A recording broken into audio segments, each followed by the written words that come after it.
Welcome to State of the Laundry Industry with Laundry Matt, episode 46, 7.5 times growth in just 6 months. I'm really excited to introduce Randy Roberts with Columbus Express Laundry. His story is just phenomenal. He's been with Curbside Laundries for about 1.5 years, and his numbers are just off the charts. Your July was probably better than many laundries, most laundries doing wash and fold all year long. Your success is no accident, and that's one of the reasons why I'm really excited to talk to you. You approach this business deliberately with a plan, with a strategy.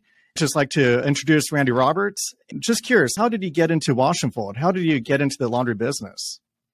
So first of all, thanks for having me on. I appreciate that. It's kind of a weird story. I grew up and started working with my cousin when we were younger, 18, 19 years old. My career took me away to the corporate side of the business, and I worked for an IT telecom company for 32 years. He went and did the small business side of it. He was sitting on my front porch one day, and I said, "Hey, I think I'm ready to do something else." And he said, "Well, let me think about that," because I was saying, "Let me know if you know anyone." He came back a couple of weeks later and said, "I think I've got this opportunity." And he talked to me a little bit about it, and he said, "Just think about it for a little while." And I started doing some research, going online, doing everything I could to understand the business. And he came back a couple of weeks later, and basically we've been running hard at this ever since. Terrific. And was your main goal, was it the laundry side? Was it wash and fold? Just curious as far as what you focused on. And did you start pick up and delivery right from the get-go? So we had an employee that was doing some wash and fold prior to me being associated with the business. This had some legs on it, and it could be a lot more. In doing so, wanted to change how the business was run fundamentally. So my responsibility, I'll look at it and call myself the Chief Revenue Officer. My job is to drive the business, to bring the revenue in, to create the new business through both marketing, prospecting, all those different ways that you can find new business. And he's historically been on the operations side of it since I've come on board. He runs the books and the operations and does everything that really he's best at in the business, and guides me as to where we want to shift the business to create more effectiveness. True. So it's been a very, very good partnership. Yeah, you know what's interesting is being Chief Revenue Officer, you're focused on opportunities, and there's so many operators that get stuck in the grind, and we all get stuck in doing the day-to-day tasks. I think that's a big reason for your success is you were just focused on the big picture. What is my goal and how do I get there? A lot of times we're just responsive because we're busy doing the day-to-day and putting out fires. So what would you say some of your big picture strategies are in terms of growing your business? When I look at the business, I look at it as there's two components to it. There's the business side of it and there's the residential side of it.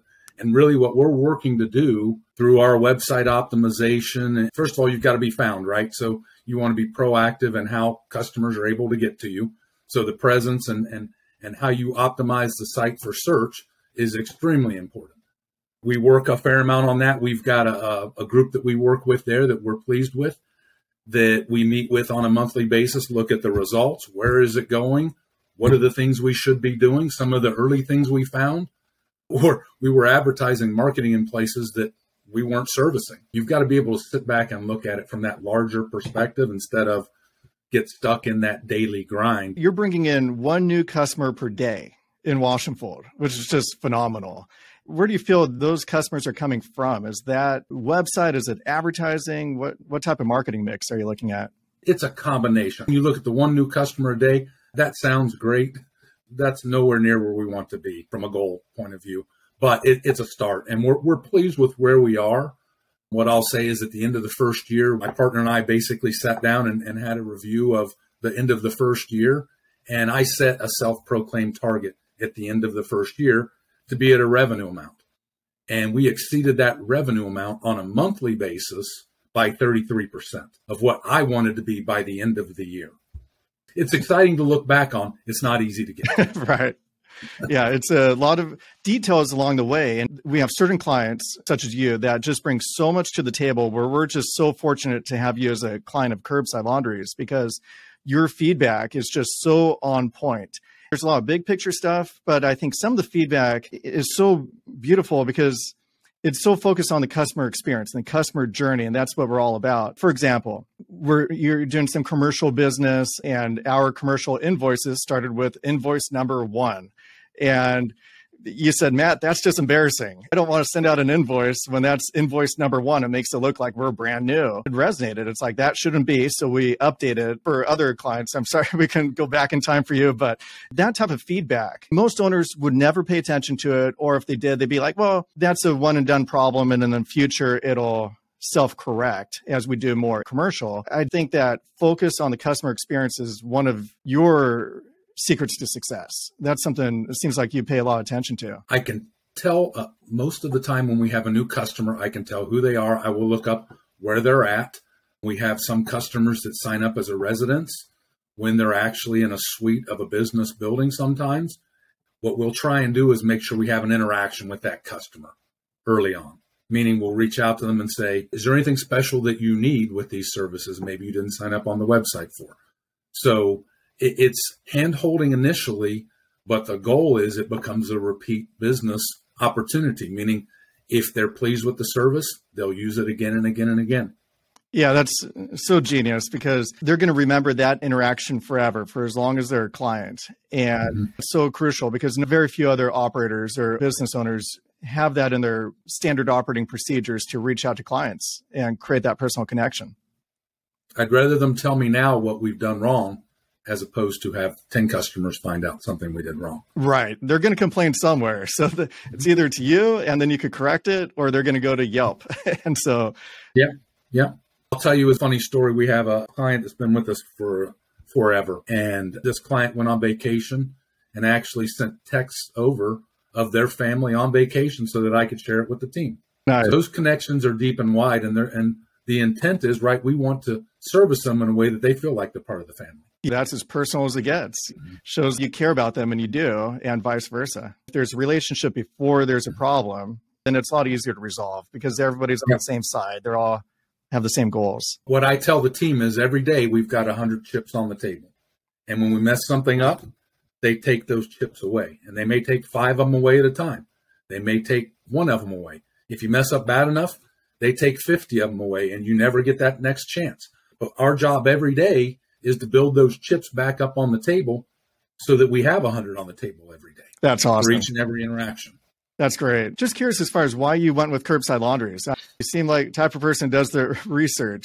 Curious as far as your motivating drive. A couple of different things. One is we really wanted to protect our brand. So we wanted to control the customer experience. We wanted them to see us and not some third party that we may not be able to control. Owning the process and the customer interaction from picking it up and delivering it is super important to us. The drivers are really all they see. So if they see us and it's a good reflection upon us, then it's a great experience. And if they see something from the driver and it's a bad experience, then that's what they're going to remember from us. So if you do everything right and the driver drives through their front yard and does a donut, that's a bad experience, right? So you can do everything right, but that one thing will really get you off the track. Why did we pick curbside? Many reasons, probably too many to list. The software, the search engine optimization that's contained within the website, the build out for that, we saw significant value in that. This is a logistics business. Laundry just happens to be the product that we deliver. How we communicate with the customers during these interactions so that they see the technological side of it and feel at ease with it. They know when it's been delivered. They know when it's been picked up. So all of those little things that may be taken for granted are a significant component to the customer experience, which is really what we're focused on. Yeah, it's so insightful because a lot of times people are making their decision off of a checklist. Does it have this? Does it have that? And they're missing everything you just mentioned, which is what is the customer experience? What does it look like from the customer's point of view? And that's really everything. Imagine judging a laundromat by a checklist versus what is the experience when you walk in the door? What does the customer see and feel? And I sent over a photo of the 300-pound order from a client. That really just illustrates to me why it's important to charge by the pound versus by the bag. If that guy was charging by the bag and say like you're charging $50 a bag or whatever it happens to be, you wouldn't have got that $600 order. Were you expecting that size order? Does that happen? No. Okay. No. We probably had a van at that point. I'm not certain we had our second van then. but the driver was out. It was a very snowy day. We had a customer that called in and said, I've got this laundry. I need to get it picked up. I was in the area and said, you know what? I'll just stop by and grab it. So I have a 4-door sedan, and I went and grabbed a bag off the porch. There was 2 or 3 on the porch, and the person came to the porch and said, well, I've got more. Do you have bags? Being in this business, I have laundry bags in the car at all times. And so I went back to the trunk. I said, how many do you need? They said, probably about 4 to 5 more. And you came prepared. I said, oh, no problem. And I'm thinking, where am I going to put all this? Ultimately, I got it stuffed in the car. You can see in the picture that I'm the only thing in there. You can't change lanes. You can't do anything with it. I'm cautious now when a new customer calls and says, hey, I need something picked up. I don't show up in my car. I show up in one of our vans. Yeah, you never know. And that kind of goes back to, you're talking about brand, and people's experience with the laundromat may just be, the software and the driver.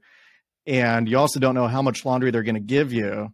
Setting the table for that, what are your thoughts regarding Uber? Was that something you ever consider, like DoorDash or Uber for pickup and delivery? No, not really. I mean, we've had discussions with people who are doing that, and that may fit a need. To control that customer experience, that's just not something we're willing to take a risk on. In addition, I'd say that the 15-minute pickup, the 15-minute delivery model, I'm not certain that that's something that enables us to scale the business the way we would like to. Because then you're just picking up one order at a time. Mm-hmm. And the secret to making money is running a route. Imagine a newspaper route. Can you imagine a newspaper company making money if they deliver one paper, go back to the printing press, deliver a second paper? I mean, it's just silliness. It's not a model for success in our eyes. Now, for others, if they choose that and they believe that's the way they can make money, I say more power to them. And I support it. We're not interested in that model. One thing I wanted to show was you sent over videos of the folding machine that you have, and it just looks ridiculously good. I was really impressed. It looked like you're doing different types of garments in there, from shirts to sheets to towels. You do not want to miss the next episode, so click like or subscribe. We're going to find out if the folding machine lives up to its hype. Can it transform your operations? Stay tuned.